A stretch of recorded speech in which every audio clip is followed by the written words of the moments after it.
I was telling Mario beforehand that I couldn't name any guys in our cross-country maroon comp, but I knew who you were back then. So, first of all, you had 18 kids in your family? My mom had 18 kids, yes. she had a kid every 18 years. For 18 years, yeah. It's unbelievable. Yeah. So that's why you got into running, now get home and get something first in line. You know, that was very true. We had to kind of eat in sessions. So one group went in first and then another group. My father was first, though. He got the steak and then we got the beans and tortillas. So, you know, I grew up in Nogales, Arizona, and we had it tough back then. It was something else. I remember the elementary or the schools in Nogales, they used to bring us a turkey every Thanksgiving to eat because, you know, we didn't have a lot to eat or anything. So yeah, we really look forward for that meal from the schools. So you go to Wakefield. Did Wakefield have a track program back then? Yes, they did. They had a track program, and most middle schools or junior highs back there were called, had track teams. What they didn't have was cross-country teams. I started running at Wakefield for cross-country, and what happened is that the junior highs didn't have teams, so we would have to go and compete against Pueblo. And everywhere the freshman Pueblo team, we would go and we would compete against them. It turns out that about as an eighth grader, I went out for cross-country at Wakefield, and then they discovered I didn't live in the district. They said, no, you live at Sunnyside District, get out of here, go, you know. You need to go to Sunnyside.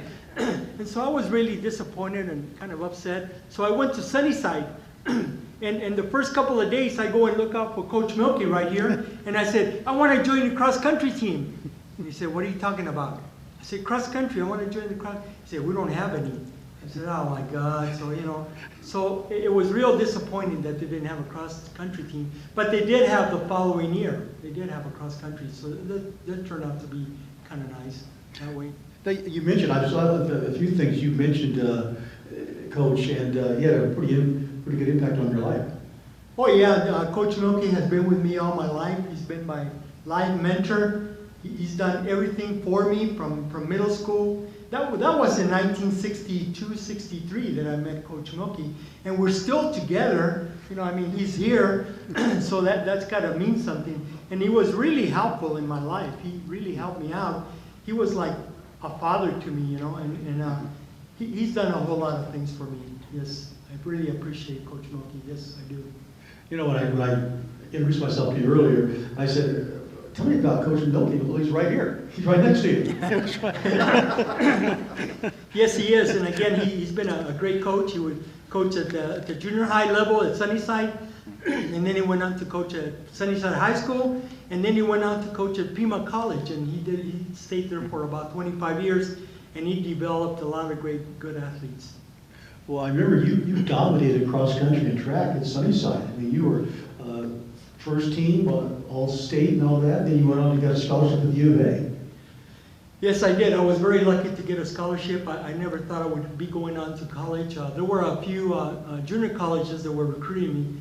But I was recommended that I stay home, and so I decided that I would be running for the University of Arizona. And it was really tough for me because to be at the University of Arizona and being one of the few Mexicanos there, oh man, it was very hard for me. I mean, I would walk around that campus all day long, and I would hardly see any Chicanos, any Mexicanos that ate menudo and tortillas like I did, you know. And so it was hard to relate. So I had a real bad, not bad, but somewhat of a difficult first year. I remember my first semester, I took English X, and I failed it. I failed it. And Coach came up to me, Coach Cooper, I think it was, yeah. He came up to me and said, Mario, you're not eligible. You can't run track. I said, what? Yeah, you didn't pass enough credits. You can't run track. So I said, oh my God, my running career is over at the university. One semester and I'm out of there. So I decided that I said, but Coach, you know, I'm not eligible. No, he said, you're not. See you later. And you know, a couple of days later, he came up to me and he said, Mario, you passed 12 credits. You are eligible. So, you know, I was eligible to continue on running. Because afterwards, there were a bunch of other Sunnyside people that just came right along with me, like Raul Nido, Ralph Ortega, and a lot of former Sunnyside runners that came right up to me. When I was a senior, we had 6, 7 guys from Sunnyside that were on the cross-country team. So I was really proud of that altogether. Sunnyside. Yeah, Sunnyside, right. Okay, then you go to teaching, and you coaching and teaching at Pueblo. Yeah, that was a wonderful experience to go in there and coach. I used to love coaching because I used to run with my athletes. And everywhere they ran, I ran with them. We used to run from Pueblo all the way to A Mountain and back. And that was quite a distance, you know, it was quite a distance going all the way down there. But that's what made good teams. And it was tough because even in the summertime, you had to work out in the summertime. Even though it was not permissible, but we still did it anyway. You know, everybody does that, even though you're not supposed to. I don't, maybe not anymore, but yeah, it was tough, a tough deal to go. And yeah, I remember having this fantastic runner named Frank Gomez. Frank Gomez became a doctor, and he's passed away, but he did wonderful things. And we ended up getting 3rd in the state, like my first year in coaching. It was a great experience to be there at Pueblo High School. And by the way, when I first started coaching, there were no women there. And that was kind of sad because, you know, women kind of spice up the place, you know, and make it a little bit more sociable, more enjoyable.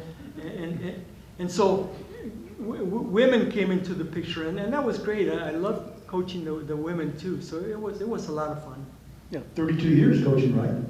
Yes, pretty much off and on. I was coaching there at Pueblo for many years, and then I decided that I wanted to try something else. So Coach Milky asked me to be an assistant coach for him at Pima College. So man, I said, me coaching at a junior college? Wow, that's fantastic. And so I did. I went to junior college and I coached for 11 years, and it was a wonderful experience because Coach Milky let us run those kids to death any way that we wanted to. and you want to coach somebody that really wants to run, you know? And those college kids want to run, you know? It's not like in high school where you got to beg them to run. But no, it was a wonderful experience in my coaching, yes. I always liked when you're coaching at Pueblo and you go to Sunnyside for the Mario Castro Track and Field Invitational. Yes, it's a big honor for me. They have named Mario Castro Track and Field Invitation, and just this last April they had the 10th annual one, and it's just fantastic to be able to attend that track meet. I had of course some ties. Raul Nido used to be the principal at Sunnyside High School, and he kind of pushed for this track meet to come around, and they named it Mario Castro Track and Field Invitation. And it's such a fantastic honor for me. One day I was up in the stadium, I was sitting there with some other people, and I heard these coaches saying, God, this Mario Castro must have been something else. I wonder what he died of, you know. Hey, Vatos, I'm here. So yeah, then they were very happy that I was right next to them. So I really love this track meet because it's a great honor, and there's a lot of great high school runners that go there, and they run great times. I love it.